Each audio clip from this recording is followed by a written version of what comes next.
and welcome to Focus on Parliament. My name is Tricia, Gloria, Nabaye, and we'll be talking about the national economy as we, dive into conversations around the national budget, the public debt, and the national reserves. What does that mean for Ugandans, and how do we best prepare ourselves?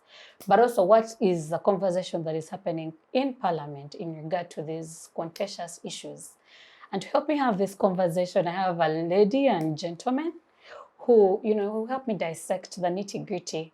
And I'll give them a chance to introduce themselves, and then we'll dive into the conversation. Guys, welcome to the show. Thank you. And I'm glad to have you here because in every other capacity, you guys speak to the conversations that have been happening in the public discourse. Yes. I'll begin with you, Timothy. Introduce yourself, and then we'll begin the show. Thank you so much, Tricia, and good morning to our viewers. My name is Chemonges Timothy, and I serve as the head of the Parliament Watch Uganda. It's an institution that helps to monitor but also support in the work that Parliament does, and it's a non-profit organization. Yeah. And I'm glad to be here. Thank you so much. Welcome. Yeah. My name is Pheona, President Emeritus, Uganda Law Society. I'm a founder of a leadership institute called the Fedelis Leadership Institute, where we are raising leaders, ethical leaders for Africa. And we do that through leadership fellowships, governance trainings, and executive coaching. We even have a product called the Fat Talks, which is a thought leadership program meant to give voices to African youth who are 70% of the continent. Yes. Yeah, that's me. Welcome to the show. Thank you. Yes, thank you so much, Tricia. My name is Tusiime. I am the Secretary General for Uganda Parliamentary Press Association. This is a group of journalists who are created to cover Parliament on a daily basis. Yeah. We are not Employees of Parliament, but we work for private media, Yes. but have that privilege of having access to Parliament, parliamentary committees, and the plenary and all that. I'm privileged to be part of this discussion. Welcome to the show. It's a I pleasure. promised you that we'll have this conversation again this week. And maybe to start us off, and I'll begin with the Chemonges, then the National Budget Framework Paper was read, and we currently stand at a 49.9 trillion national budget. And seemingly it has increased with 1.8 from the previous one. In such a reality, it means we're going to be spending more, but also borrowing more in this coming financial year. And so is the totality of this budget plausible given our economic situation as we stand right now? But then also looking at the past 3 years, is it going to continue to increase? So thank you, Tricia, and just to emphasize that within the context of Parliament, this being a focus on Parliament, Parliament has one of its mandates is to appropriate, and it's a process. It's not a one-day event, and that's where now Parliament finds itself within this whole discourse. And so, looking at the conversation about the budget, there have been concerns, and this budget is interesting because you see that there are figures increasing. Yes. You see that there are reductions in terms of allocations to the different entities. But also, if you look at the sources for these resources to fund the budget, so you have close to 28 trillion, which is going to be locally sourced. You have close to 8 trillion being coming from external borrowing. But interestingly, the budget, the amount that is going to be borrowed locally has a bit reduced to around 1.8 trillion, which is good for the private sector, because then the private sector has some sort of advantage in terms of the rate of lending. But I think there seems to be a very distinct realization between what's happening on ground and the figures which we keep Yes. keep throwing around. Because clearly, if you go on ground, there seems to be things are a bit different. Yeah. You see, URA recently they have come out very clearly in terms of their ability to reach their targets in terms of tax. Yes. Tax and of course there are questions to that, but it's clear that they're putting out that they have achieved their targets, and probably even this coming budget, we hope that they'll be able to achieve that. And I think if you look at the strategy that government seems to be taking is to expand the tax base. I've not seen new tax proposals to the already existing tax pool. So you seem to see a government that is working towards ensuring that it expands the tax, which is good, but also ensuring that there is tax compliance. And so that speaks to the fact that I think progressively as a country we are headed for better, but also there are concerns in terms of the mess that we've had of loans, especially from the external. Yeah. So and I'm sure that we shall be capturing it as the conversation goes on. You have close to 37 point something going towards Payment of loan. payments of loan, which translate to around 8 point something trillion. Of that, you have close to 6 trillion going to service interest, only. not the pay that debt by not interest. not the real cash. So you have a very small figure of the same Paying going to the loan itself. And so if you try to imagine where we are likely to be, and so you see government is approaching is adopting the approach to reduce and to cut the expenditures, because also just to mention that the government revenues usually are largely divided into four. So you have the wage in terms of the expenditure, which is taking up the majority of the budget. You have the non-wage, you have the development, and then you have the money that goes into servicing debt or what have you. So looking at that, and if you see, if you look, for example, that at the total debt that as a country we are reaching close to 78 trillion, 80 tops, or 80 tops, which is a very dangerous place to be. And that's the primary, not looking at the other interest. So we have a long way to go. We brace for tough times, and even this budget, which is 49 point something trillion, you also look at supplementary budgets which are envisaged, which are likely to come in there, because you see entities have received less resources. And what that means, especially I've seen even the State House has equally been a victim of the same, like their budget has been cut. So you envisage a situation that in the next financial year, the number of supplementary budgets that are likely to increase, which will affect us. So the tough times are ahead, but we hope that there's more practicality in terms of mobilization of the resources, but also expenditure, blocking into the gaps of corruption and ensuring that there is more to service delivery other than just the normal spending within government. And I hear you, but let me bring Pheona in. Last year, the last financial year, 2020-2021, local governments returned 589 billion into the consolidated fund, and that was unspent money. And when you look at the fact that service delivery is at an all-time low within the country, I mean, everyone has been crying the roads, and then we have 1 trillion in road repair and road building that even can't be, found on the grid. So when you look at the reality of service delivery, of the hospitals, of the schools, and the inability of local governments and line ministries to be able to absorb this kind of money, how do we, reconcile this allocated financial, money, this budgeted money, without having it go back into the consolidated fund? But then also, how do we have a push into this year's, budget to make sure it can be absorbed back into the system and into the economy?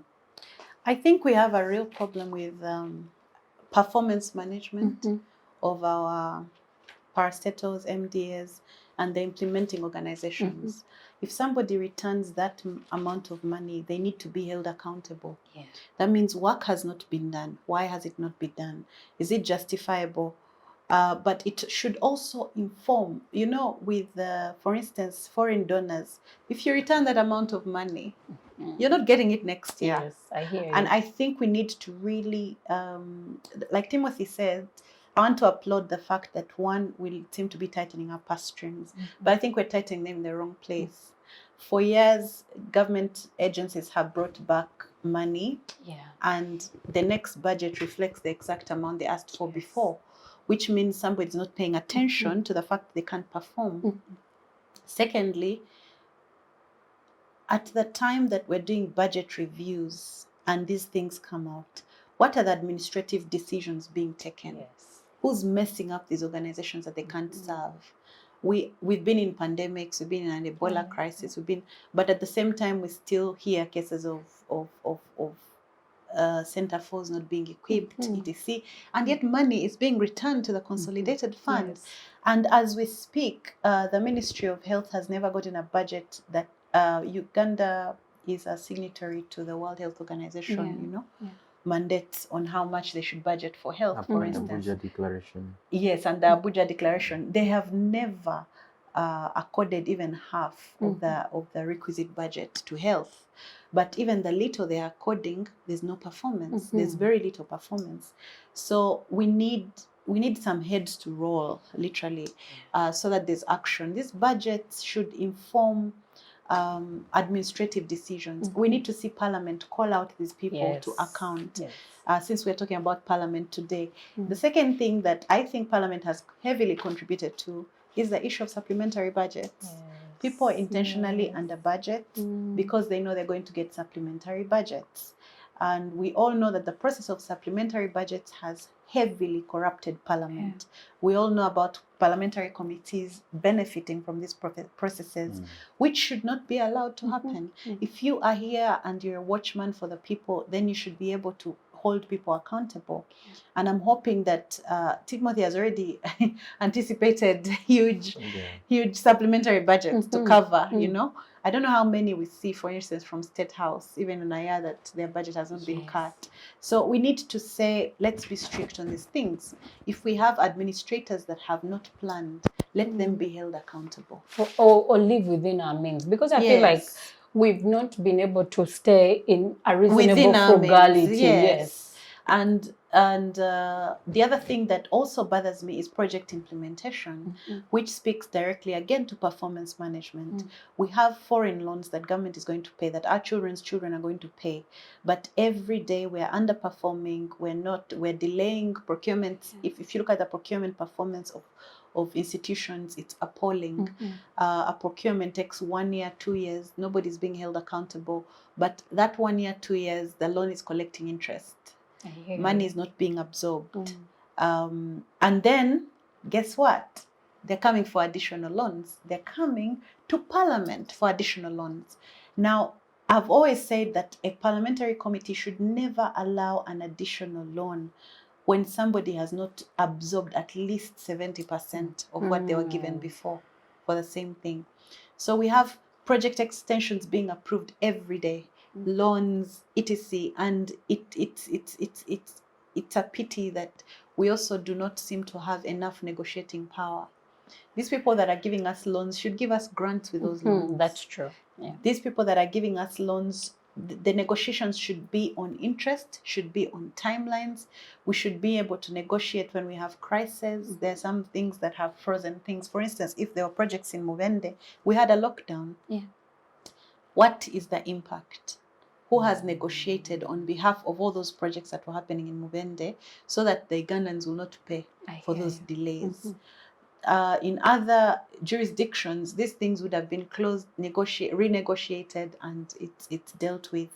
We do not see that here. I don't know whether it's been done, but there's no light being shone on it.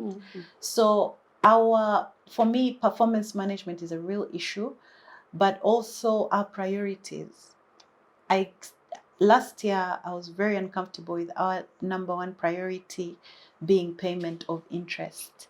It's still the same. It's still the same. For me, it speaks to there's a bit of fiscal, impropriety there, because I think that we need to also see how to focus money where money will be made, where it matters.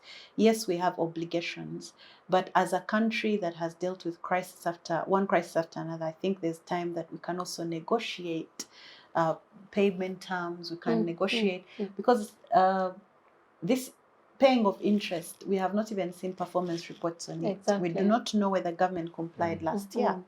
So we might be paying interest on interest on interest. And that we need to look at. But on top of this, on what basis are we taking more loans? On what basis are we getting extensions when we know the problems we have? You talked about URA, the tax base and everything. I think that we also need to look at the bottlenecks to investment. Exactly. Because sometimes now I'm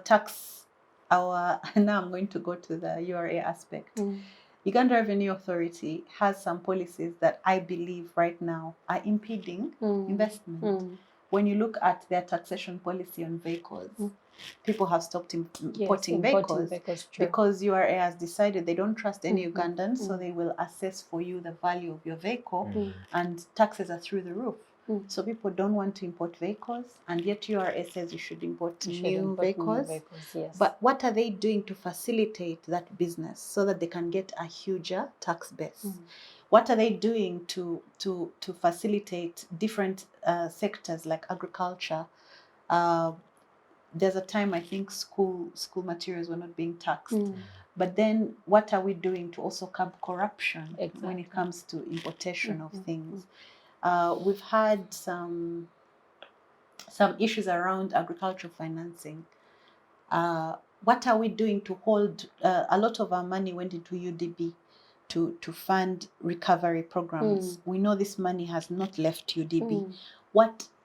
Why isn't there a plan to get this money back? True. What is it doing in a place that will never give it to our people? And yet we need it. I'm sorry to speak like this, but I have represented many sectors that we're saying we promote tourism. Tourism agencies are unable to get this money from UDB. So my question is, what are we doing to make sure that we cut costs, we freeze waste, and we increase performance and efficiency for proper fiscal management and responsibility? And I hear you, because one of the grim areas is we also have tax leakages. Exactly. And illicit financial flows. We have tax evaders. Oh, and now what's happening with the illicit financial flows is also an illicit program. Because people who genuinely bring money into this country to invest sometimes are being held at ransom. Yes. And this freezing of accounts and everything, and then you're stopping a huge project from happening because maybe, And yet on the other end, we need to measure the impact of a tax holiday. We need to measure the impact of such behavior, because it's going to have an impact on investments. And on our GDP. And for as long as we don't have investors feeling secure in this economy, for as long as cases, I'll also talk about litigation. I keep saying this every time. I have not seen a deliberate government effort to make sure, for instance, that we promote arbitration, which takes 90 days, as opposed to litigation of commercial cases, which has about 5 trillion of cases, 5 trillion worth stuck. That's investment. That's land that cannot be touched. That is, those are assets that cannot be used. Those are businesses that cannot start off because money is locked in litigation for 5 to 15 years. So we need to also have some, these budget papers should be able to inform policy, should be able to spring all the parliamentary committees into seeing how they can, But then there's also a huge benefit here for countries like Uganda, when it comes to carbon credits. What are we doing? Because that's also free money. You That's know, free money. that's free money that we could be making as an economy if we have a huge policy on that. We want to see what has the Ministry of Finance anticipated if we went that way. What is the Parliamentary Committee on Environment and Natural Resources thinking about shooting that so that we make money off that? It's a low-hanging fruit. Yeah. And then that would also inform NEMA and lands not to give away our swamps and stuff in these things. So yes, I've gone all over the place, but for me, that's what the paper looks like. We need to tighten our purse strings. We need to to design our dress according to the cloth that we have, you know. And we need to also ensure that we prioritize the things that really matter. And so we deal with the non-priority spending. And I want to pick up on that when I talk to you, Apollo, on government owing Bank of Uganda 2.5 trillion. You know, when the committee sat, it was almost like a shock because I was imagining no one would tell why there was a 1.25 trillion allocation of money to Bank of Uganda. And the officials from Bank of Uganda said, oh, in 2020, we told government to pay us in 2 financial years this money. And so we have 2.5 trillion that should be exactly because government wasn't able to raise money due to the effects of COVID-19. They borrowed from Bank of Uganda. But it still goes back to our frugality in spending and the excesses in government borrowing. Is there a way that we can curb, this reality, especially to go back to what Timothy was saying, looking at the reality on ground and the money that we hope to spend, is it balancing? Does the picture look or the narrative look the same? That we have 2.5 trillion just going to Bank of Uganda in servicing a debt we took. Most probably, I don't know if we used or we managed to absorb. We need to do a performance report on that debt. Indeed. Please. Yes, my thinking is not doesn't differ from what my colleagues here have submitted. I also fear that things may get tougher and tougher, possibly, because I said last week that this budget of 49.9 trillion, I look at it as an ambitious budget because on the ground you see that the sources of revenue are still very thin and shallow, especially after very many years of the pandemics and we are coming through a period of recession. So I think I partly like the idea of the Minister of Finance not introducing new taxes. Yeah, that was good. Yeah, that was a good because one. if you introduce new taxes to this taxpayer with this small tax base and with the huge burden we have been shouldering for all these years, you think possibly the taxpayer will collapse. And then one thing I keep hearing the president, sorry to chip in there, is that we have a lot of people in the informal sector that need to enter the money economy. But I worry because the people that we are inviting into the money economy live hand to mouth and they make up the majority of our economy. So how do we even begin to tax people who don't even have a minimum wage? Tricia, what I think it's also a mistake trying to pick people who are living on that hand to mouth lifestyle, and then you want to tax them. You just look at the numbers. You want to spend 6 billion getting NSSF from them. From them. Because now if you actually look around, you'll see that many people are being forced, may I use the word forced, to create a tin. And immediately you create a tin, then you become liable. Liable to tax. Yes, you have to file returns. But again, if you go back and check, you'll find out that many people have tins that they are not even paying taxes. Exactly. Or URA is slapping penalties and penalties every month in, month out on people who are not doing business. And it is happening. Yes, people that are is choking true. on taxes. They do not actually, They're not making the didn't money. even incur. Yes, they didn't incur. So I think that would not work. What I like, or what I think would be the right thing to do, is one, to look for those people who have been evading tax, and there are very many people who have been evading. If it is the strategy they are now employing to increase the tax base and more and collect more revenue, go for these people who have been evading taxes. That is one. But that comes alongside other strategies like plugging the leakages. Yeah. If you also do that and you do not plug the leakages, then that is a big problem. But what I also fear is that as URA, because URA, I think this week the Commissioner General said that they managed to meet the target for this quarter, for the other quarter. Actually, they had surplus. Yeah, they had surplus. Which is good. But again, I think that also has to be given time to see if it's sustainable. Because you may be looking at those revenues coming, but where are they coming from? Are they not these penalties I've been talking about that you've been pushing people and squeezing them, and eventually they will do what? They will break and collapse. So I think they should be looking both sides.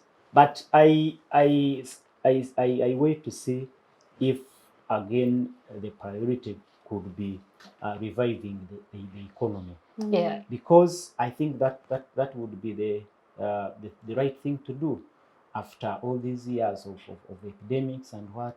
I think more investment should be going to how you can revive the economy and people, many more people start making incomes. Possibly that's when you can tax and get money. But the big the big challenge is the debt. Like you said, again, the big chunk is going to pay to service the debt. Yeah. And somebody talked about another big chunk, the priority being paying interest. I want to speculate that possibly that one could be motivated by the need to create confidence so that they can borrow more. Yes.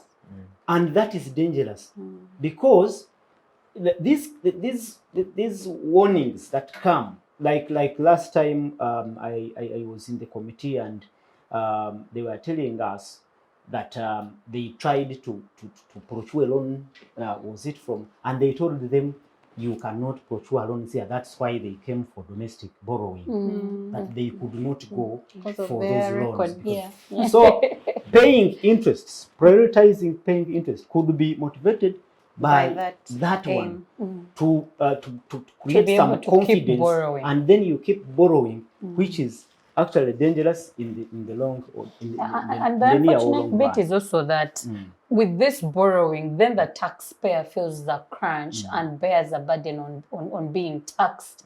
And unfortunately, you can't tax yourself out of debt. So how do we, avoid a financial crunch that most probably is bound to happen if we keep borrowing against a weak tax base?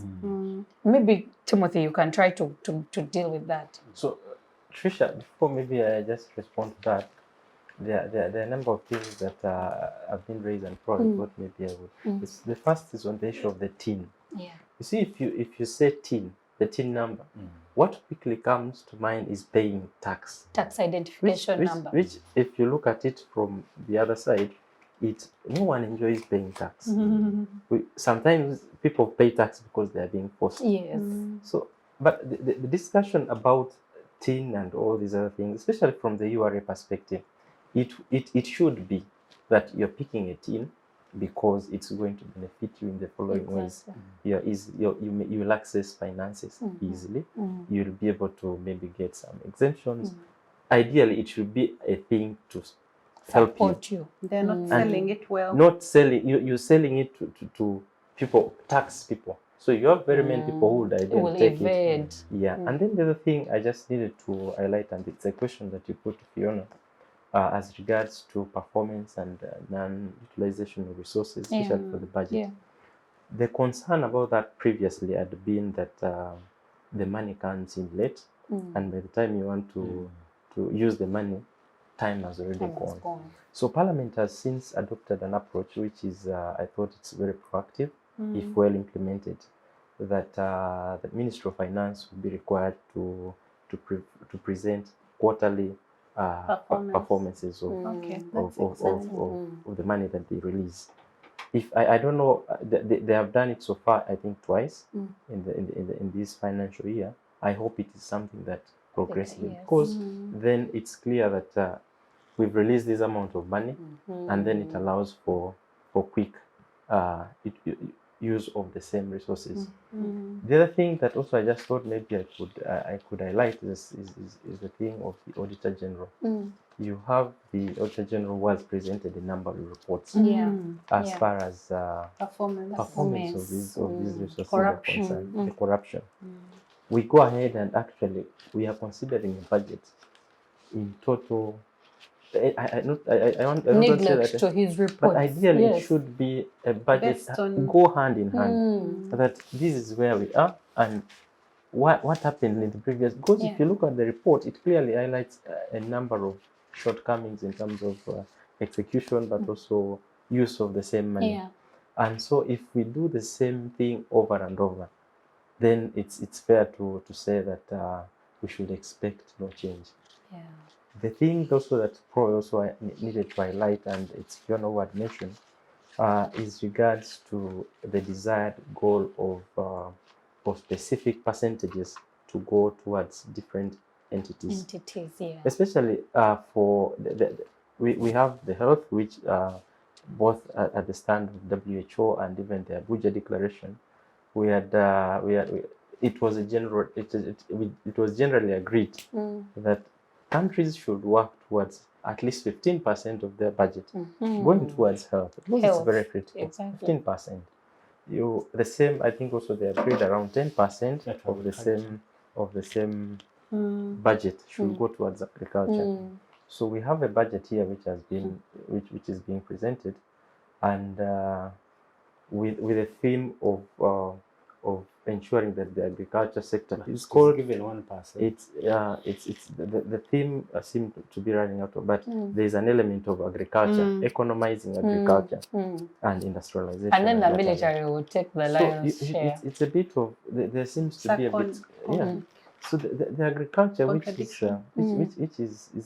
a very, very good area, especially for us in Uganda here, where all odds seems to be in our favor. Yes. And you have a budget which is very, very minimal. Less than 1%. Less than 1%. Which is so it tells you that whereas there is desire by those in position of power to create impact, they are doing everything. They are working extremely hard in order to achieve this. So you can't say you're modernizing agriculture only to give it 1%. Yes, so it is a policy contradiction. So we have a long way to go.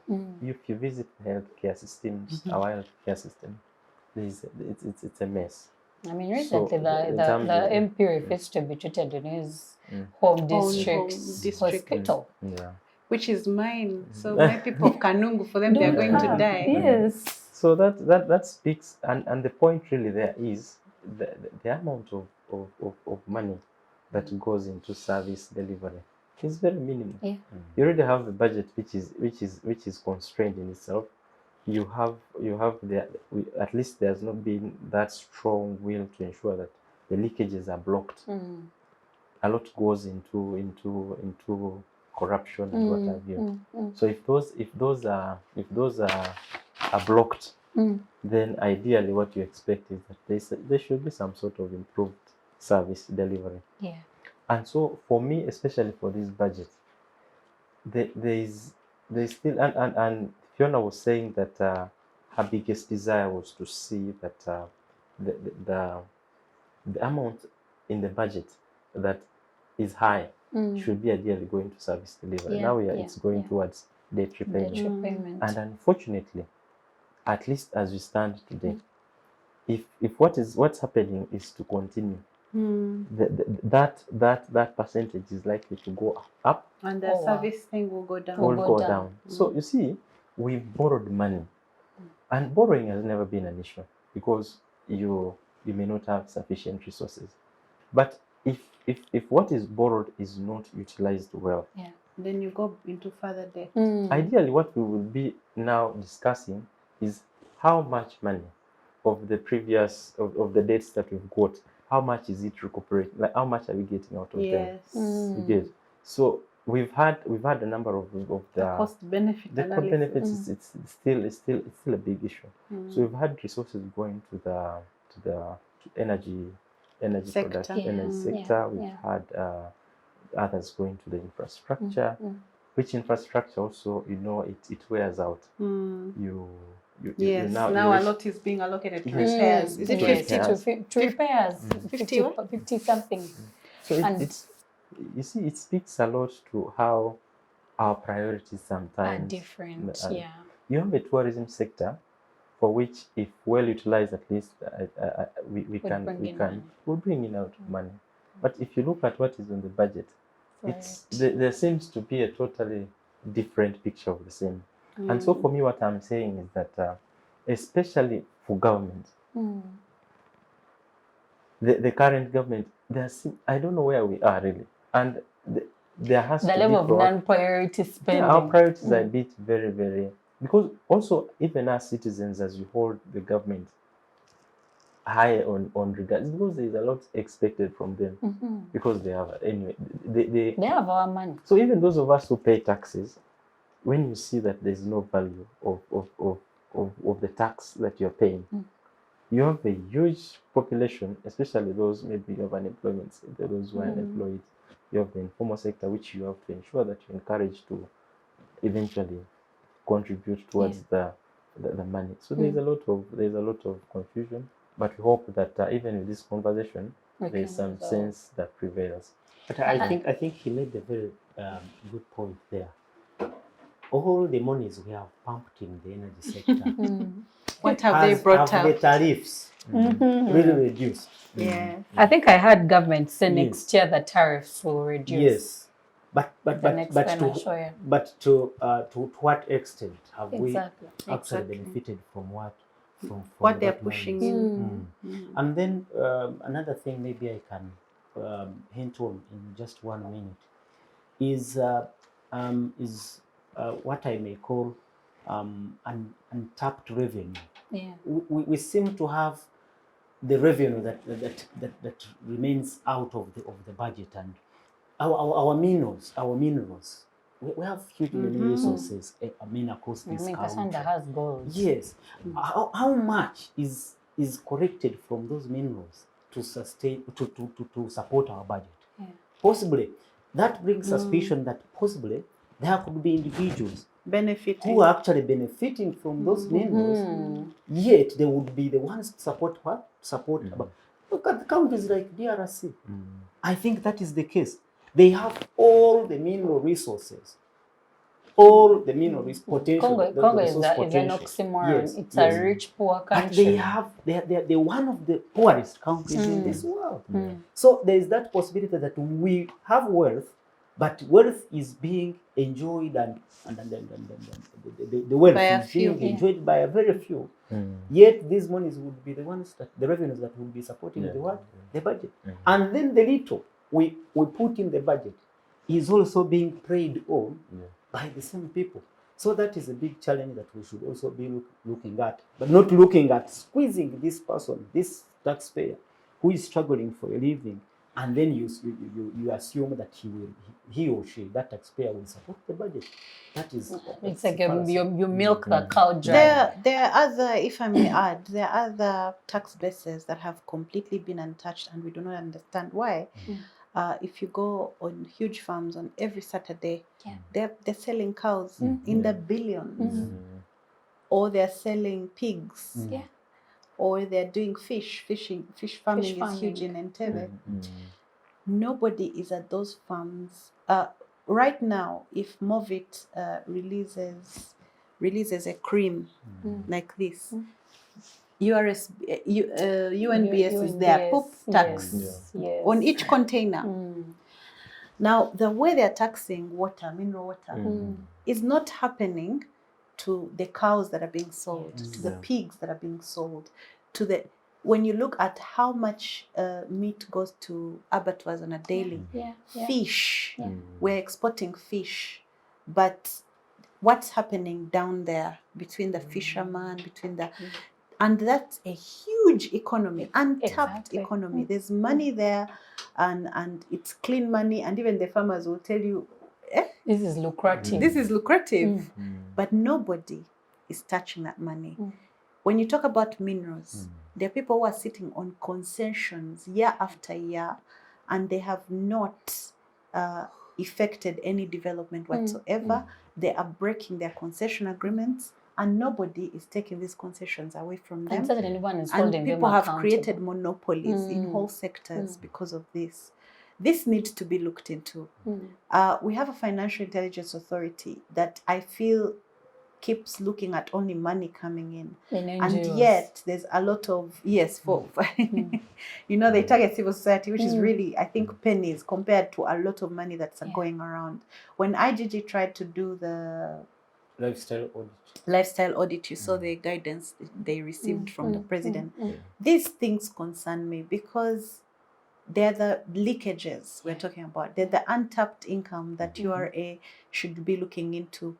Now, when we look at, for instance, and there's some, and it speaks to what Timothy said. We have a budget that says one thing. We have an NDP3 that says another thing. We have a Vision 2040 that says another thing. Then we have government departments that have been established to do other things. So there's so much contradiction, and so much money is being spent without a proper plan. Because at the end of the day, if you don't have a plan, you perish. Now, if you tell me NDP3 is saying agriculture is a priority, and now agriculture is under 1%, you're still taxing agricultural inputs and things like that. You are putting money into UDB, but the agricultural people cannot get it, cannot get access to it. But UDB is still there; it's still getting money to be operational. But the people that it was targeted for are not benefiting. Because one of the things we want to see is what is the performance rate for UDB, and how many people has it transformed? We saw UDB give some recovery money to some individuals some time back. What's the report on that? Have they paid back? Is there a priority to pay back our interest? We lend a lot of money to investors and things on a daily. What is our loan performance when it comes to our own central bank? You know. Now, I'm also wondering at the issue of prioritization of defense, because when I look at health and defense, health has been our biggest crisis. So we should be adjusting. COVID-19 showed all the loopholes in our health sector. Even the Ebola crisis. The health sector, I think, has never gone beyond 3% of our budget. It's still not. So, and yet defense has always been at what percentage? Around the 9 to, almost 10%. We need to understand, are we a country at war, or are we a country in a health crisis? We have strains of viruses and things happening, and right now malaria is on the rise. You heard what the Ministry of Education said, of Health said. We have problems with our education sector. UPPA has been really underperforming. There's been crisis after crisis when it comes to these pregnant girls and these kinds of things. So what's happening? How much money has been allocated to access to justice? We saw one of the biggest contributors to access to justice was a program called DGF. And that was closed some time back. I remember when Uganda Law Society went to see the president, he pledged that government would contribute money to this. But right now, the legal aid bill in Parliament, they've given it a certificate of no financial implication on the consolidated fund. So you're saying that people have a basic right to representation in the constitution, but you do not want to accord any money to help their access to justice, but you're also blocking any funding that comes towards that. So these are the contradictions that we have to look at and say, where are we? Who's in that planning room? Whose budget is this? Whose budget is this? Is this budget information based? Is this a budget by Ministry of Finance on how we shall get more loans, as you said, how we shall get more money? Or is this a budget that has been put in, prepared with the livelihoods, the future of Ugandans in its best in and before you come in, because you spoke on leakages, and you know what came to my mind, the report from Government Transparency Institute revealed that Uganda loses 9.144 trillion to corruption. 23% of the country's national budget is lost to corruption. So we know already from the start that 23% of this budget is going to be lost to corruption. So how do we reconcile such a discrepancy? Maybe we just with service delivery budget, but also with service delivery, because you know it's almost like a divide. Is that this money will go out, and then the leakages will begin. Whoever receives this money needs to be held accountable, because it doesn't make sense that we have a health system that is crippling. And can I say something? We spend a lot of money on commissions, on investigative ad hoc committees, which were never planned for. Yet we have a government ombudsman, we have the Auditor General, we have the, I think that one of the recommendations that needs to come into this budget is that no more commissions of inquiry, no more will be set up. Let's have the organs of government that are supposed to do their job. If we feel the IGG's office is not working, instead of creating another commission of inquiry, let's investigate them. If the Auditor General's office has released a report, then this report should be acted upon. And I think this is a call to Parliament. Please, let's avoid duplication. The second thing that's also killing us is, and we've seen it in this NSSF saga, ministries are moving away from their regulatory role. They're trying to get into project implementation and actual work. So they're competing with the MDAs, and that means that they want their own chunk of money. So they'll have clashes. So their budgets are different. They're also creating budget allocations for their own things. And these crises are moving at the same time as government trying to consolidate other, what is it called? Other organs. Now, I am very concerned at the thought of putting URA under Ministry of Finance. Oh, wow. That's the proposal. Problematic. At the thought of putting UNRA in the ministry, where it came out of because of inefficiencies. Because I think the year that UNRA became UNRA, the ministry was returning 400 billion or trillion back to the consolidated fund because they couldn't use it. That's how inefficient the ministry was at that time. But now we're saying UNRA we want to return return it back. We are making policies that are going to kill the operating institutions, and then we are at the same time creating commissions of inquiry and creating other ad hoc things that are still going to create leakages. So again, our fiscal responsibility is at question here. And then maybe also as you answer that, Apollo, she spoke of, you know, these ad hoc committees and ad hoc organizations. And the one thing that Uganda has experienced is when it comes to corruption, we have so many entities, both in state and in government, that, you know, have been created to deal with the corruption endemic. But do they, you know, promise, or can they promise that we will deal with the corruption problems this country grapples with? Because you have one in State House, then you have the IGG's office, and then between there we have, you know, committees that, you know, check government entities. I mean, recently we had the COSASE, and then there are reports thereof. Is it helping? Being done to those reports. Is it really helping? It is. It's not helping, because. But we know how these different agencies are created. of course, like Madam Wall said, there is the office, the Ombudsman, the office of the IG. It is there, which is constitutionally obligated to follow up and investigate and cause prosecution in case of allegations of corruption. But because you possibly want to create, maybe I don't want to speculate, but I think possibly because you want to create more jobs for people, and it could be true. You want to facilitate some the people. Hospitals who employ more nurses, but you cannot just now you create another commission organ. somewhere, you create another entity somewhere. I think it is a big challenge.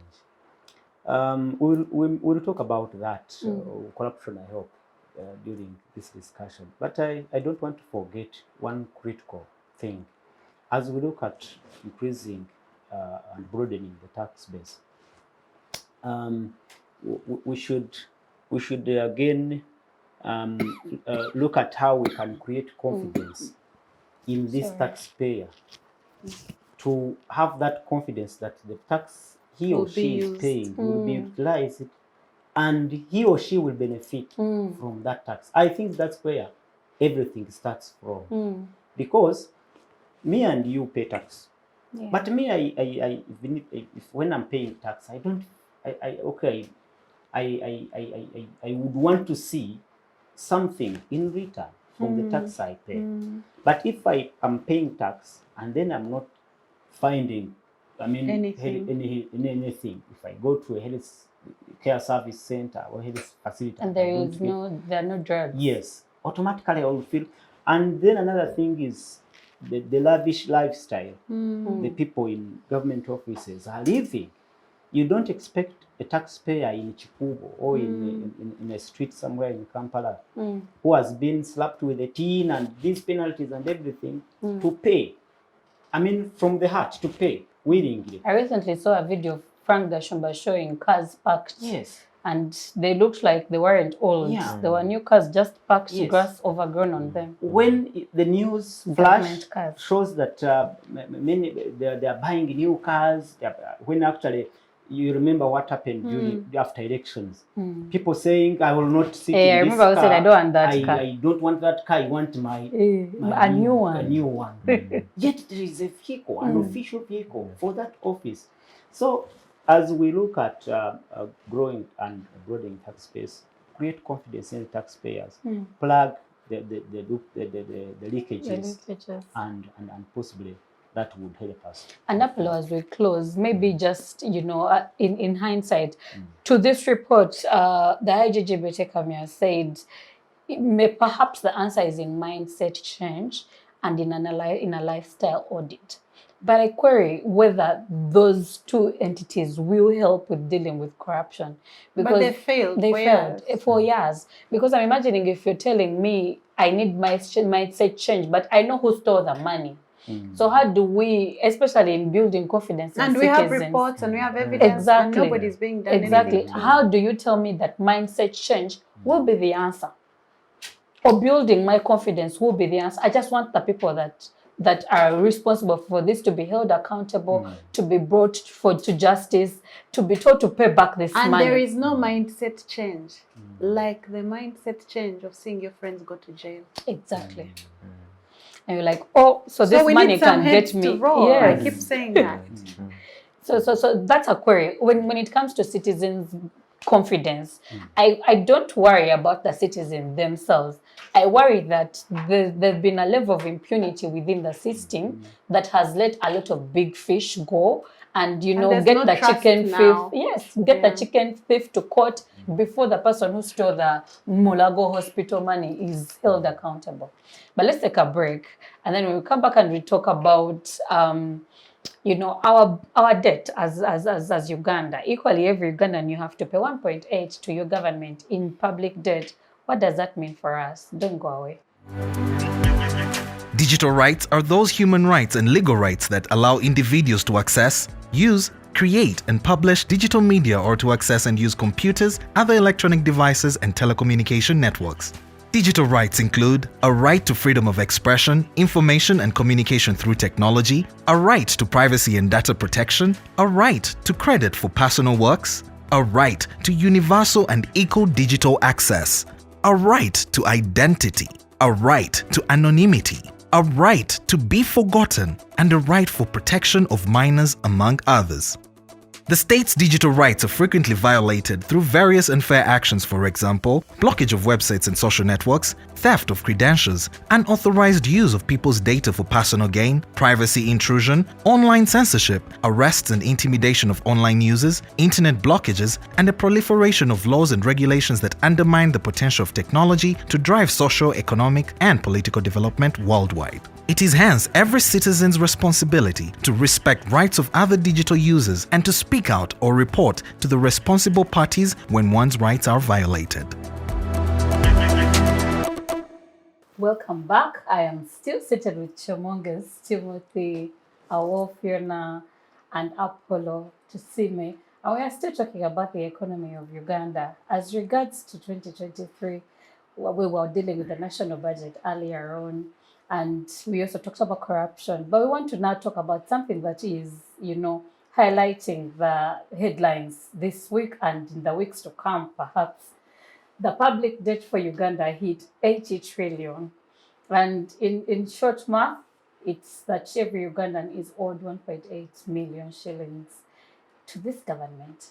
But when we talk about public debt, it almost, mirages the fact that we are also dealing with the expenditures that come with, everyday living.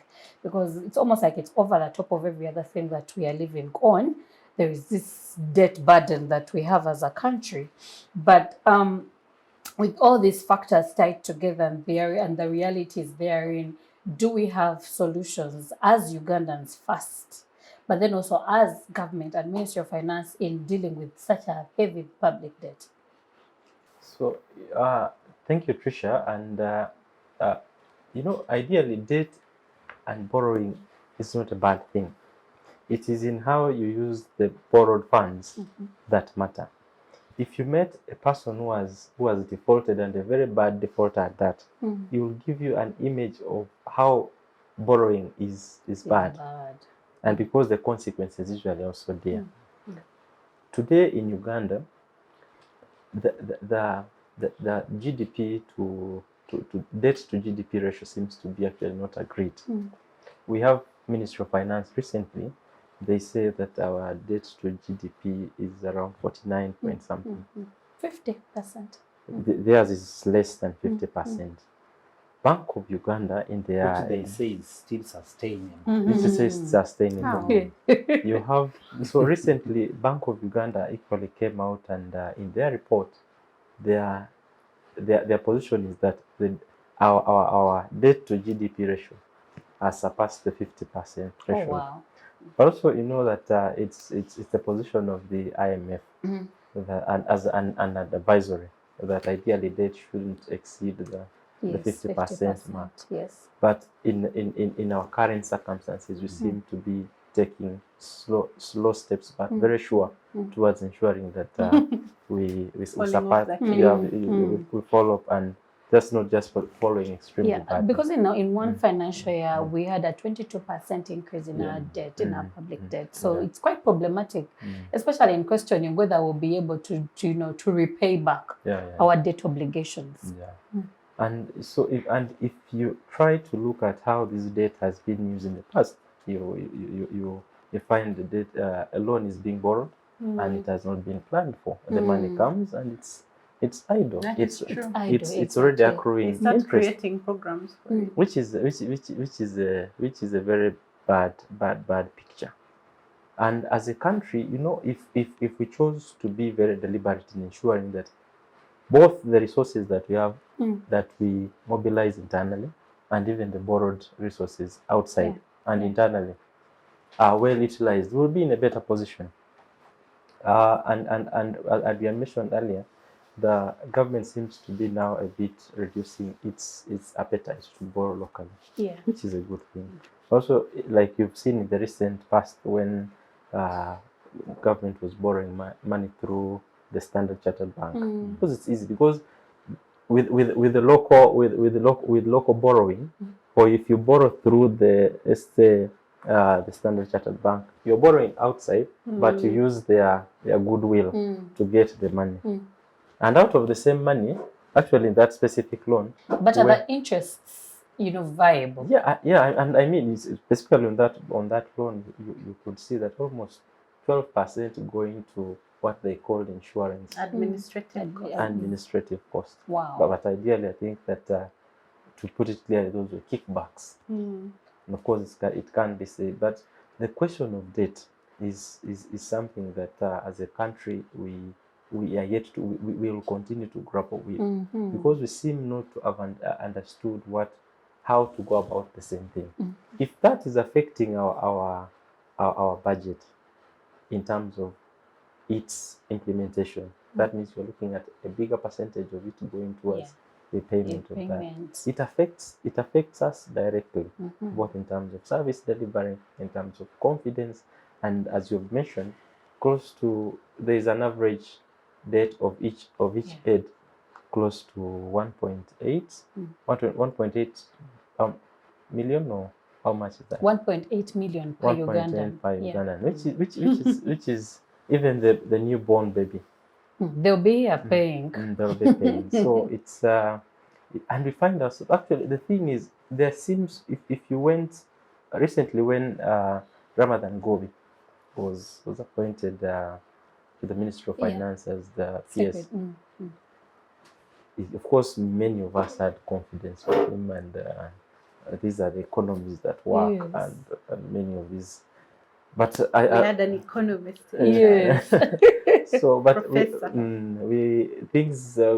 seems to be a bit of I don't know what could be happening there, but I've been listening to him. No, he's coming to terms with reality. But he said he has a whole cabinet of supplementary budgets that he just looked at and kept because they were now overwhelming. Yeah, and so that tells you that the conversation about debt is huge, and to the extent that it affects us, it affects service delivery and directly affects governance, then that means the conversation that we must have.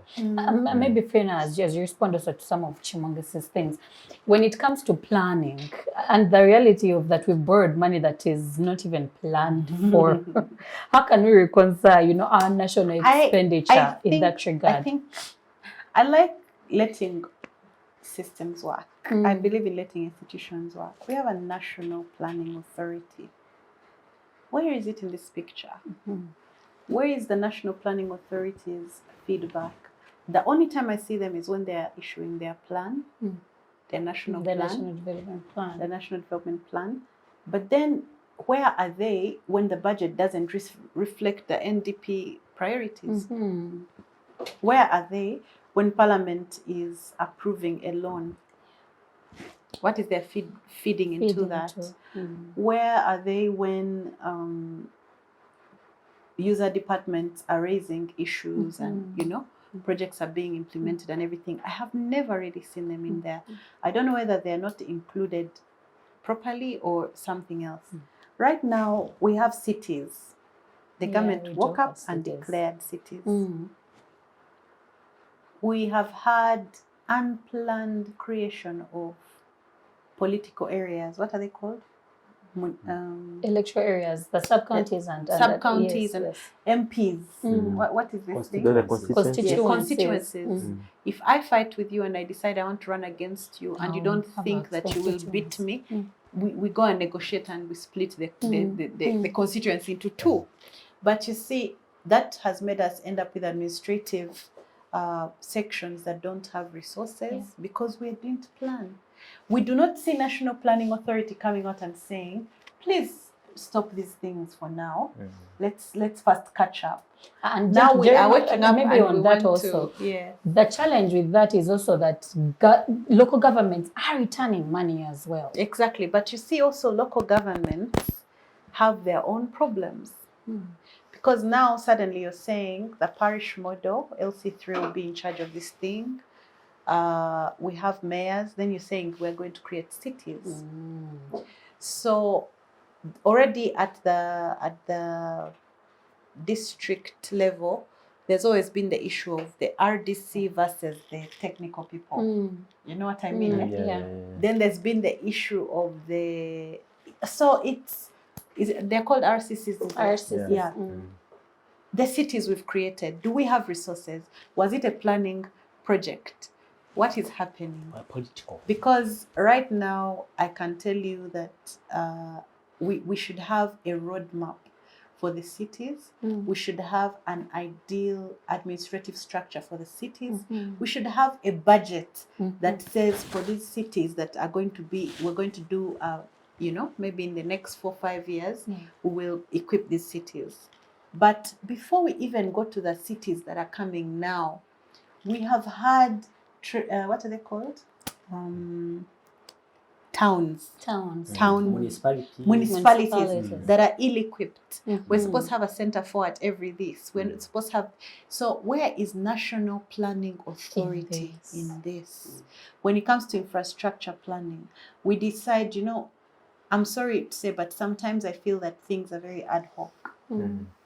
I remember as business people, we went and met the president and said, we want 3 roads leading into Congo. So that we can trade.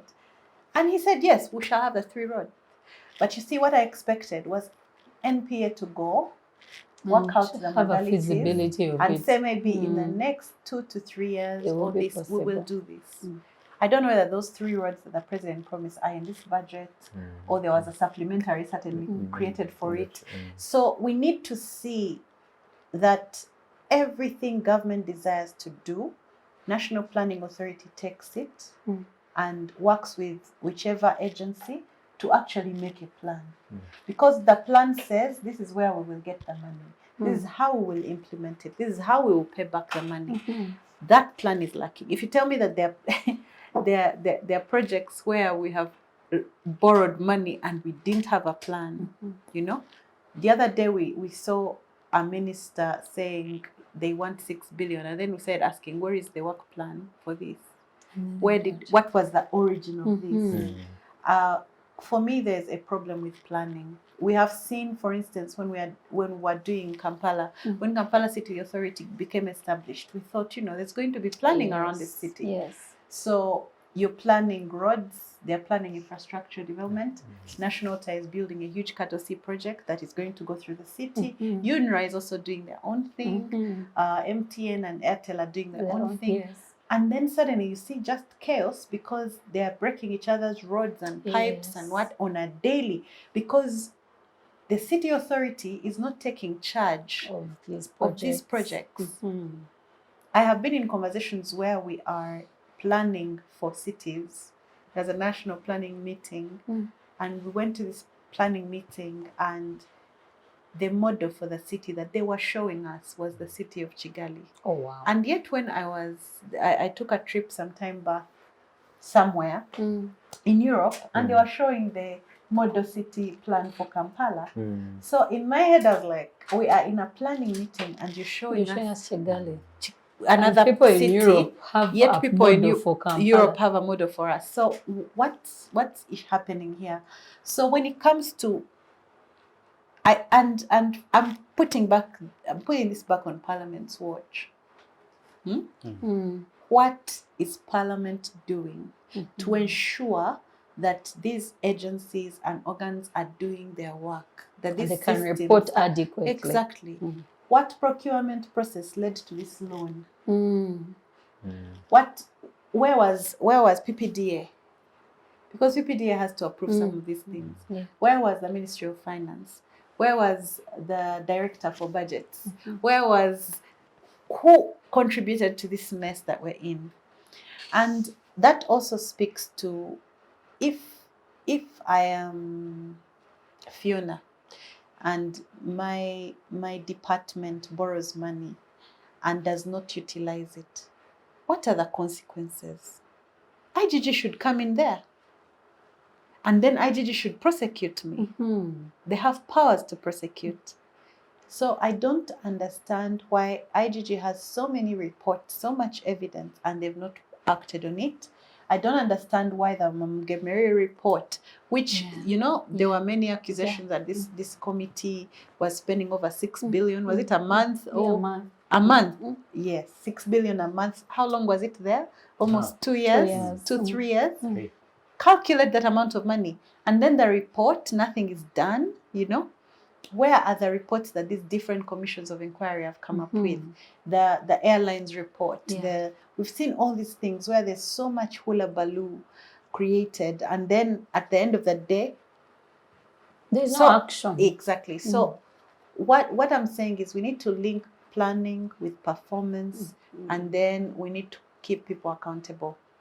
The severe lack of accountability and transparency in everybody that is in this ecosystem has contributed to this. It's almost a heap of smoking mirrors. Smoking mirrors, what do they call it? Yes. We're just and it's very discouraging to a taxpayer. You wonder who you're working for. I've been in Europe and people complain about taxes in Europe, but they'll tell you the education is free and it's classy. They're public schools. They'll tell you can walk into a hospital and you get medication. They'll tell you the roads are done. I mean, if you've been to the underground in London, system it's on time. It works. And I'm thinking, if it works, I don't even have to take a salary home. Exactly. You know what I mean? You will tax me. But URA has been running this program of showing us airplanes and saying this is what your taxes do. Can you show us hospitals that are working? If URA is now running a program of accountability, that let's show you what your taxes are doing, can they also take an interest and make sure that, that there's fiscal responsibility, because they are breaking their backs trying to collect taxes, and then someone is breaking their backs wasting the taxes. So I don't know whether I've answered your question, but these are the things that really, really we need to sit down and ask ourselves, are we doing our job? Are the parliamentary committees doing their job? Is the ombudsman doing their job? Is the National Planning Authority doing their job? Because its job is not just to make a plan, it's to make sure the plan was implemented. So what is their score on NDP 2? What is their score on NDP 3? And do not show us efforts, half-hearted efforts that have been made. Oh yes, this and this and this. Show us completed projects. Show us what you contributed to this thing. If not, then report the people that have failed the NDP. And I think that is a missing link, the level of accountability when it comes to national entities on how they've spent money, where the money has gone. Have we had a return of benefit in regard to we spent this money here, it has brought us back this much? And are we growing without looking at and then the organizations that are really showing progress, you want to take them and put them back in the ministries that were actually running them down. And then they run down again. Yes. But you see, Tricia, what Madam Wall is calling for, that NDP, that the National Planning Authority should be involved in planning implementation as well. In implementation, because it's supposed to do quarterly. That works in a country where systems are respected. Systems work. So you're making excuses for them? Yes. No, perhaps systems are broken. Yes, systems not perhaps. They are broken. Systems are there, but are they respected? In a country where politics overrides everything, politics is put first. In other countries, a few days ago, somebody was talking. We were discussing the East African community and how Uganda has benefited in that under that treaty and under that organization. And a colleague was referring to Kenya. That Kenya has every time exploited the opportunities available in the East African community, but we push politics first before economics and what. Yet in other countries, for them, they look at economics first. Even America, the United States of America, look at the wars they have fought, look at the interventions they have done. They are looking mainly at the economics first. But for us, she hinted about the creation of cities, the latest cities. It was a political move. Gerrymandering is always political. Even at the time, look at the timing. when these cities were created, were announced and declared cities. It was a political season. They were looking at politics. And now we don't have money to fund and facilitate those. So my issue was we should look at how we can empower systems to work. When we create the office of the IG, let it work, fund it. The other time, the new IGG Honorable Betty Kamya was in Parliament, and she was saying that that all the money they were using were from DGF. And now they are incapacitated. Even the Human Rights Commission are constitutionally established. They don't have. We were depending on donor funding. They don't have money. But then you have other entities like the State House Anti-Corruption Unit. For them, they have money. They have money. I haven't heard them. They have a budget. Yes, they have a budget. So that is what I'm talking about. Respect for systems. This is a constitutionally created body to do this particular and it's task. not in the budget. Yes, and it is not being given. It was donor an ad hoc organization that doesn't have even one formative document has a budget. You have the institution of Parliament, but again, when Parliament makes a resolution or a report on individuals, you don't act. So you don't respect the system, the parliamentary system that is in place. No, when court makes court orders, they're not the people to break it are government agencies. Now, I was very, very much concerned when I learned that, did you hear of the 40 million that was floated in Parliament? That it was 40 million allegedly given to parliamentarians. The one which Honorable Dr. brought back. I overheard people saying that it was a bribe to pass a supplementary budget. Now you are even how many are they? 40 times 400, 50 times 500. That's how much? All that money. That's 20 billion. But good money that would build a whole. That's 20 billion. That would build a whole hospital. You are paying all that money to pass a supplementary. How much was this supplementary budget? It was around 200. No, 200 billion. No, it was 3 point something trillion.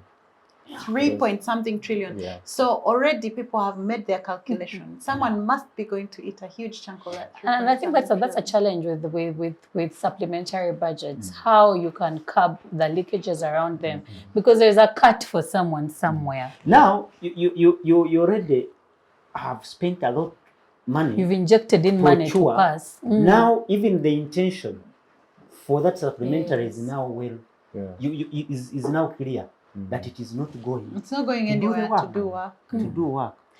So I think maybe until we. But this begs me to ask a very unpopular question. Do we really have a functioning government? These organs that we are talking about, what we are all saying here is they're not working. The ones who work, their work doesn't go on because the other people are not working. So I don't know. Our wage bill, is it justifiable? I don't. Anyway, this is a very depressing topic for a weekend. I'm not sure that I'm happy I came here. Actually, we have started. Before Apollo we have started borrowing to pay wages. Yes, because part of our budget is going to wage payments. To people that don't work. To people that are just creating supplementary budgets to feed themselves. Because if you're telling me that even parliamentary committees now have decided they want bribes every time they're going to pass anything. So they're going to pass anything. They're also not working. And let me bring Timothy in. Some of the first business Parliament did last week was, to have an inquiry in the money that was, passed in the 10th Parliament to city roads. And the question was, we got this money. The African Development Bank gave us this money to not just rehabilitate, but to redo a lot of the road network within the city. And Fast forward in the 11th Parliament, there was a stop on the Vinci deal, the Vinci coffee deal. But then there was also a past loan for the Loboa Hospital. And then there was also a Trio and the Munyonyo land. They passed the loan for the Loboa Hospital, and then also the Trio money. So you have these loans passed, you have this money unspent. Because if we are looking at the budget, we shouldn't be asking that the business of the 10th Parliament is still pending, even in the 11th Parliament.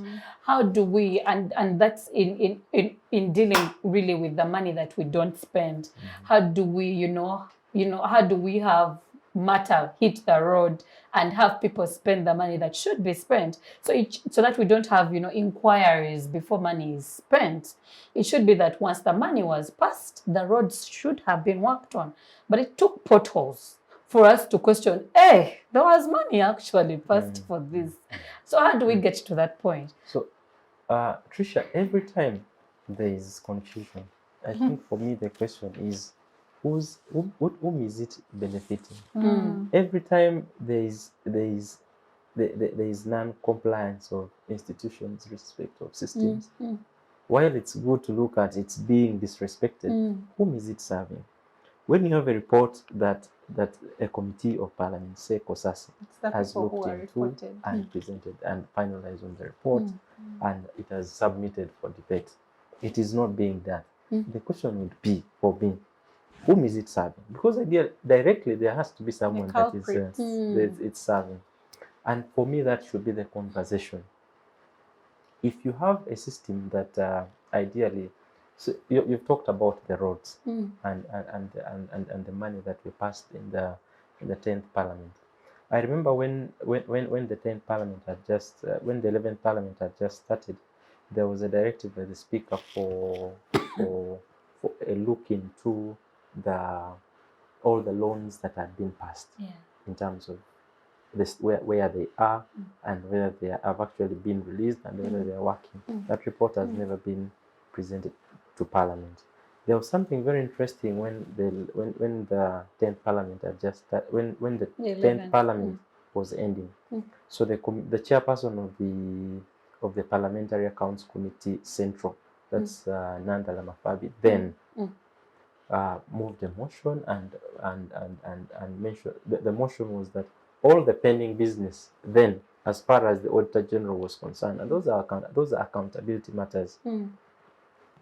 The motion which was adopted made all the matters that had been raised to be treated as they had been considered. Oh wow. So all the accountability issues that by the time the 10th Parliament was ending had been considered, not because they were considered, but because there was a motion which was passed. And that was it. So when the 11th Parliament started, they didn't have anything to consider because all ideally what they were supposed to take over had been treated to be considered. There were efforts to have that motion, bring another motion, like rescinded, because Parliament really has that power.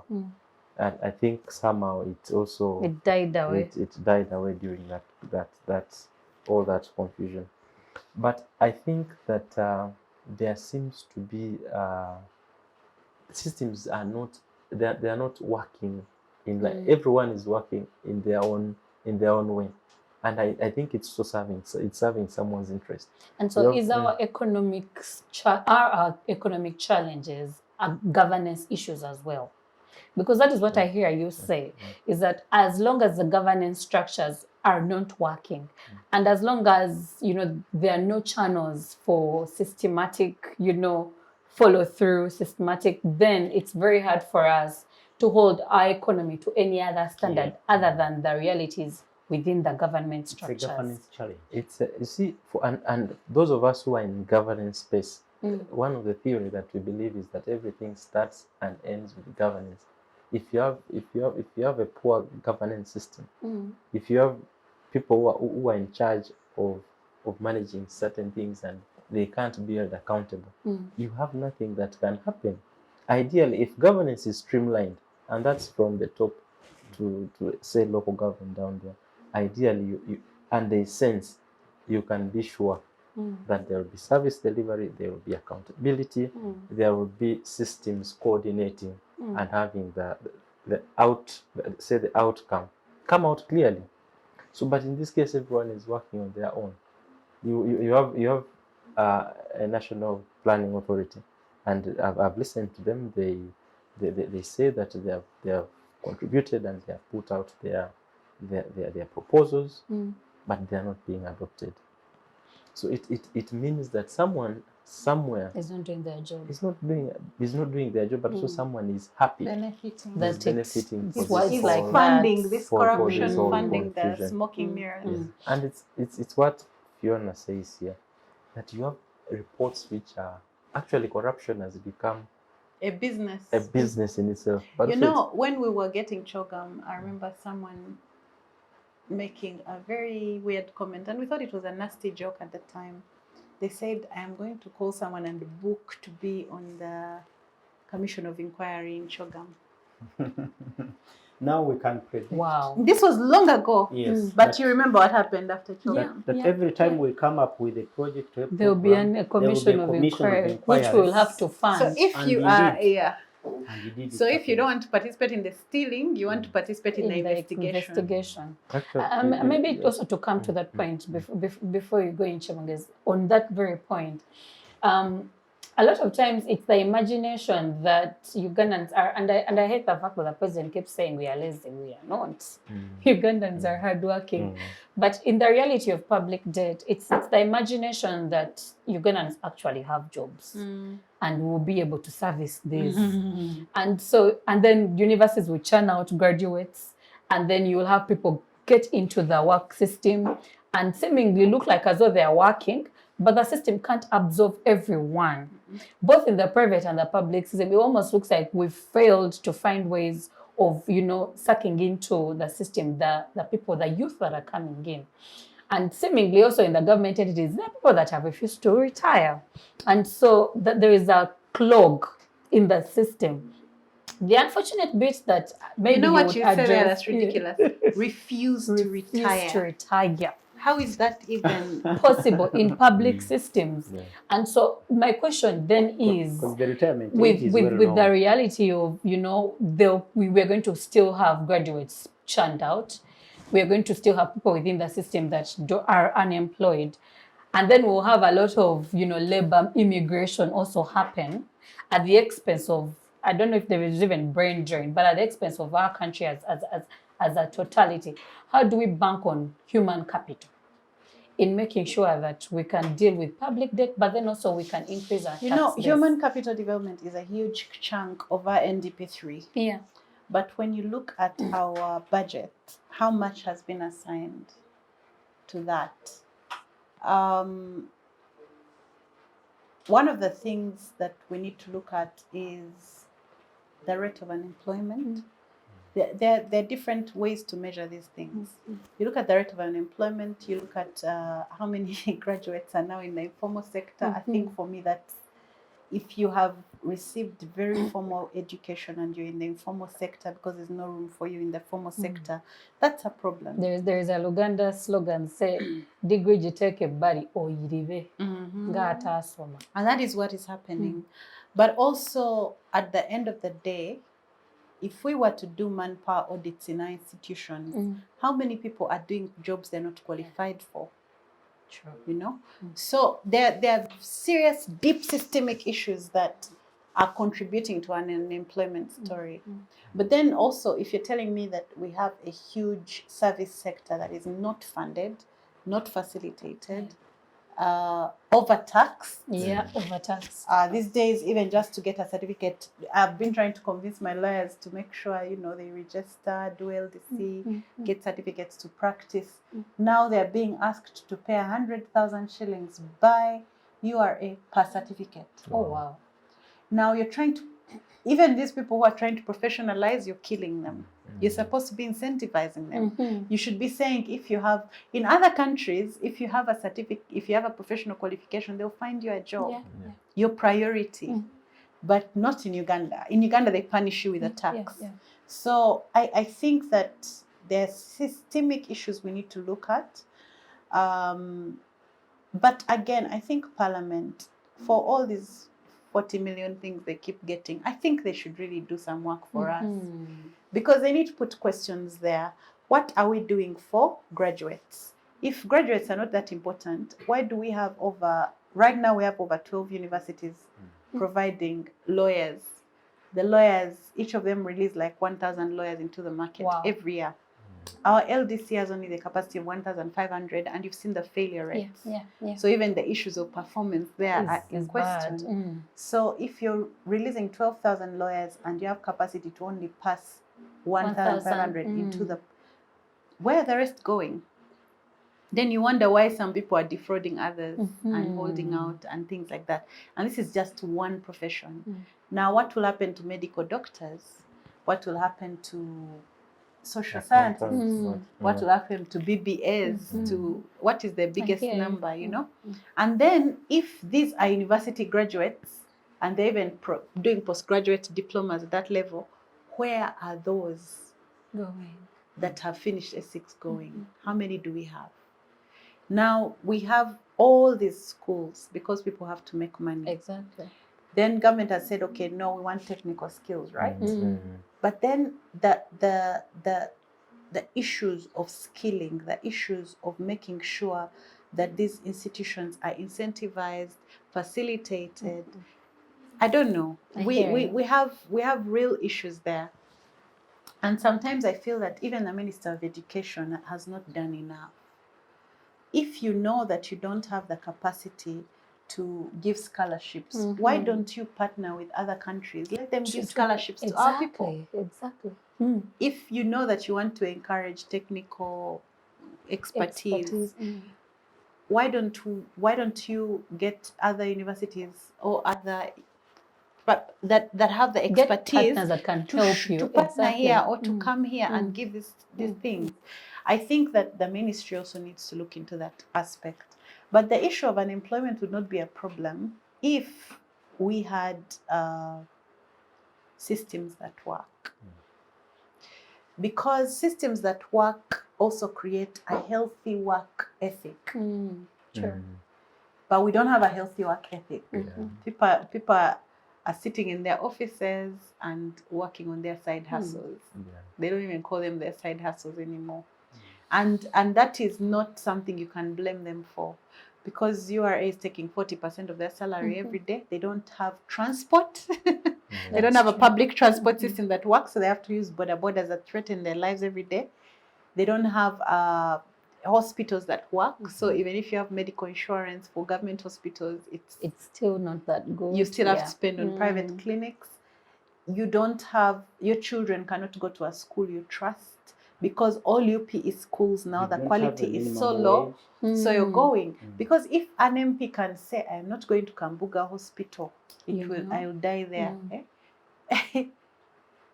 Then who should go there? Of Kanungu should go and use my Kambuga. Village. I am so offended.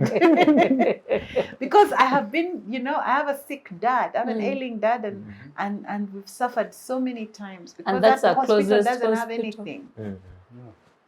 But the one time he goes there is that I'm not going there. You want me to die? I'm hoping that, and I hope that Honorable Chris is watching this, I'm hoping that after the experience he had, he is going to equip Kambuga Hospital. Because it just beats wild.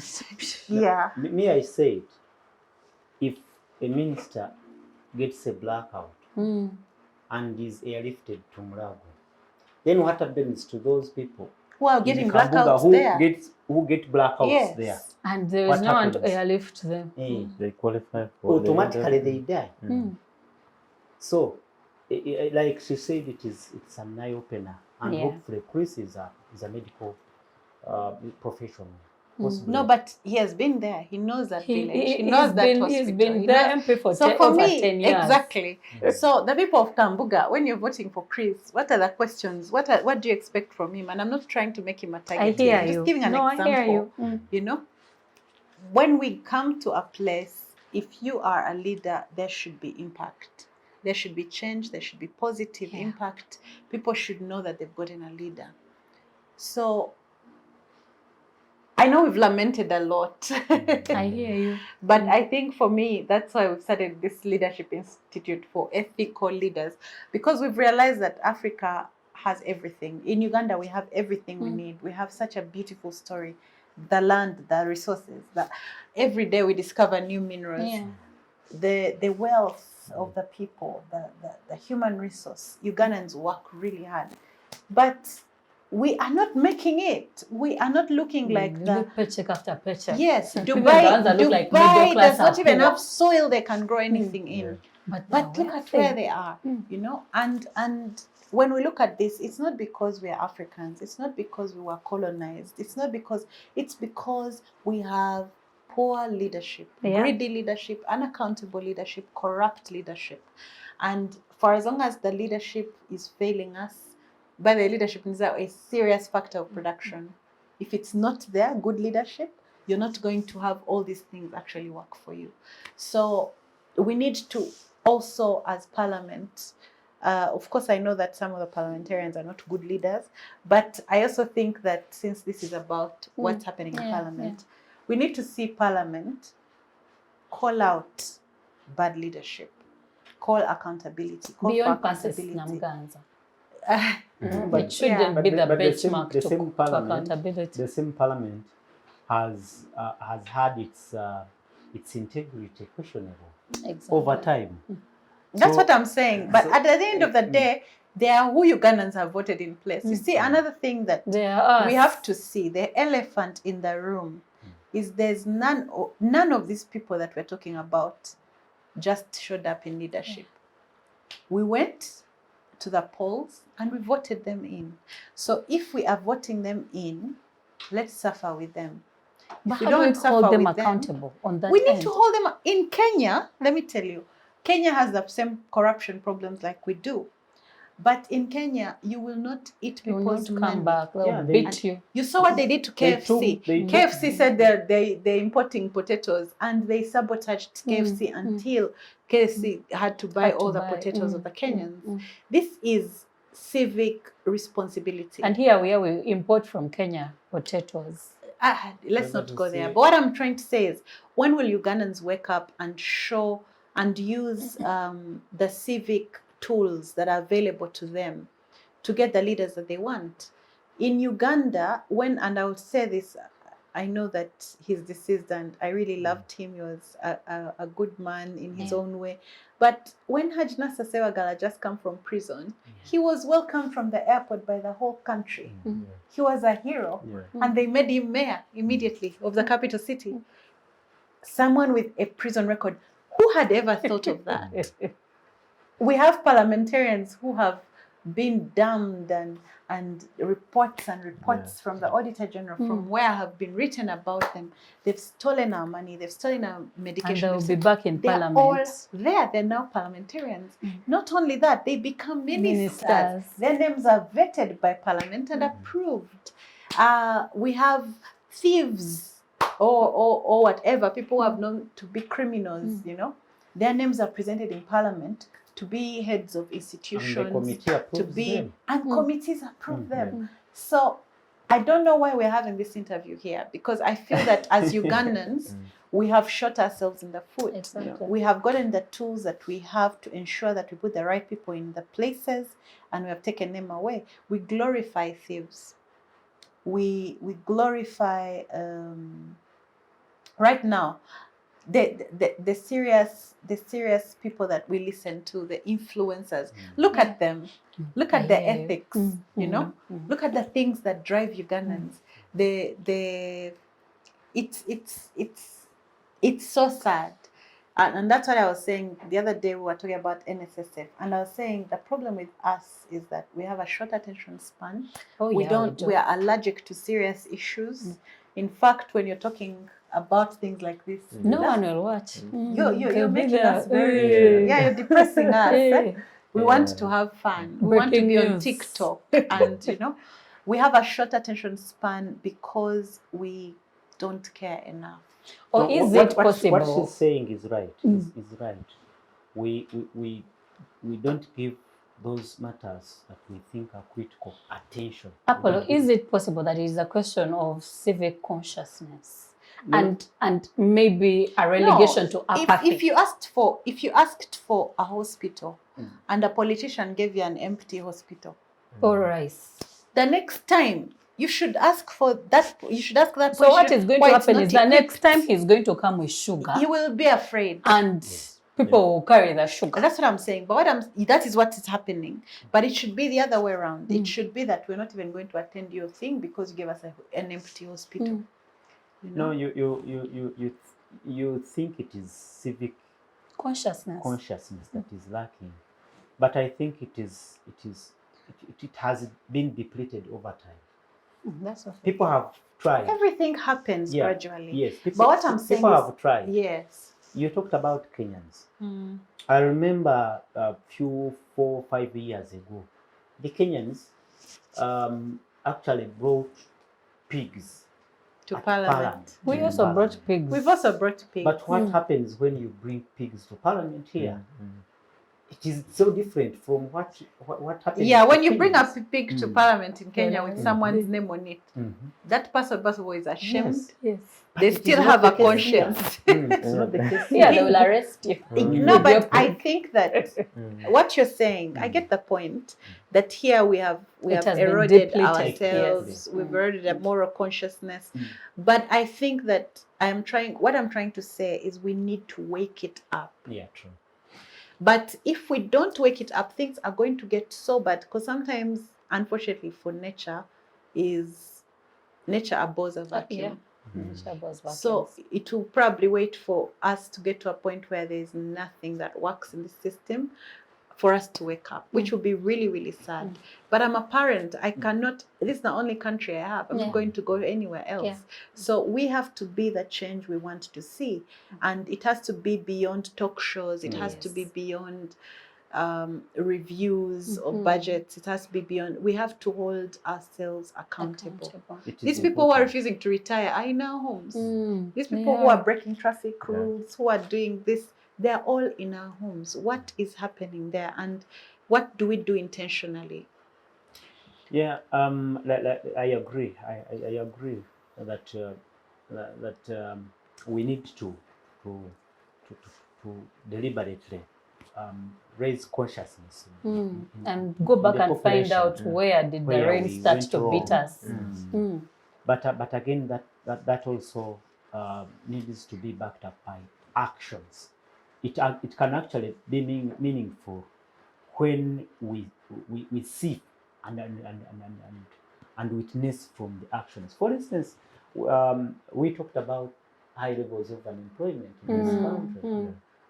What do you think when a parent who is painfully paying school fees for his or her child at university, but again, the news flash shows that people are being given jobs when they do not qualify. Automatically, that demoralizes that person actually to do what? To pay. And that is so deep that in the long run, if it happens. Do you know how many times parliamentarians have shown up with fake documents and they still remain in Parliament? Yes. Now, how are you going to stop the NASA road business? They retain their positions, even ministers who have been kicked out of Parliament either for stealing funds or what, and then they are reappointed again to those positions. Those things send messages. Yes, they go deep into the hearts of people, and actually not in the moral fiber of the society. That the society now doesn't look at those things which are important as important. So a person will start asking him or herself that, now what is the value of education? If someone can forge NASA documents. Yes, if a person can go to NASA and get a document and gets a job, get a degree, then why would I sit in the law class for 4 or 5 years? Why don't I buy a document? There was one in Kenya who worked for years on fake documents from Uganda. He was a Ugandan in Kenya. And now that is why it has gotten to that level when now we have people who have degrees going to seek for casual employment in Arab countries. That's the level where we have reached. So I am trying to show you how it is so deep. Now a person, a neighbor who has a degree goes to Qatar or where to look for an employment. What do you think of that parent at the same village who is now pushing the to get school fees to go through the university They'll system? tell a child leave school and go. Because the easiest way to get a job now, it is not through formal employment. It is now to look for a way of how you can feed the accounts and hustle. The hustle economy. To do casual. And now the funniest thing is to hear, NSSF saying, let's use 6 billion to get those people who are going to Dubai to also pay NSSF. Oh wow, are you kidding me? Yes, didn't you read that? Yes, I did. The target areas for this 6 billion. Now they are formalizing. I imagined that, so because now suddenly they're so proud that young that people are leaving to be slaves in those countries, to be abused. We've seen their organs being stolen. Now let's see how we can get money also out of them. And I imagine the conversation would be on bringing back the girls. How do we make sure they have something here? They have something home. Timothy, as we wind this conversation, and maybe this is also the totality of money and the conversation therein. When you hold 50,000 today, it will be done in less than an hour. And the challenge is you can't even explain where the money went. Our inflation is now a 2-digit inflation. We had never gotten to that end in a while. But here we are. And I was looking at the Bank of Uganda reports, and from May 2022 to December 2022, we've had a downward move in regards to even our forex reserves, our foreign exchange reserves. And unfortunately, it's now, I think, at 3.57 billion US dollars. The minimum, it should be 5.1 billion US dollars. And so you can tell the discrepancy there. So in regard to, the depleting national foreign reserves, in light of a double-digit inflation, will the shilling survive in the next financial year? Where we are, I think that the option is it has to survive. If it does not survive, then the Umuntu suffers. It will become Zimbabwe. Yes, but I cancel. it's a very tough time. But also, COVID. We've had pandemics. We've had COVID. We've had Ebola recently, and we're just trying to get back into our foot. But if you look at the, I'm sorry. Did you listen to how much money was returned that was unused for Ebola? No, not really. There was a lot. There was a lot of money billions. unused in billions. So I don't know, first of all, how that money was allocated. And I'm hoping against hope that it was not borrowed. But so ultimately, I think that we are headed for very, very tough times. But for me, as really the way forward, is amidst all these lawlessness systems which are not working, I think that even within this space, it's a civic space. The idea is to eventually have a citizenry that is more aware, that is more demanding, that can hold the leadership accountable. I saw during the move towards the constitution, you could see the citizens and the public coming out very clearly saying that we don't want this. We don't want this. Of Uganda. So it means that if we have replica of the same subsequently in all these other areas, if you have a citizenry that is aware, can demand and can call for accountability, will go a long way to ensuring that there is good governance. Our democracy systems are stronger, but also we have an accountable and a well-popularized government. And thank you very much for joining me this weekend. I'm sorry I depressed you a bit, but the reality is that we need to have the difficult conversations so that we can start to look through insight to look at the solutions that we can create. And I think one of the solutions we can take away today is that we need to start to work around our civic consciousness and building critical mass around citizen accountability of public servants. The budget will be passed, but have you done your lot in making sure that you understand it and where the money is going to go? The public debt is alive with us. Are you holding your leaders within your districts and your constituency to account on whether they've used the money available in servicing public, institutions and entities?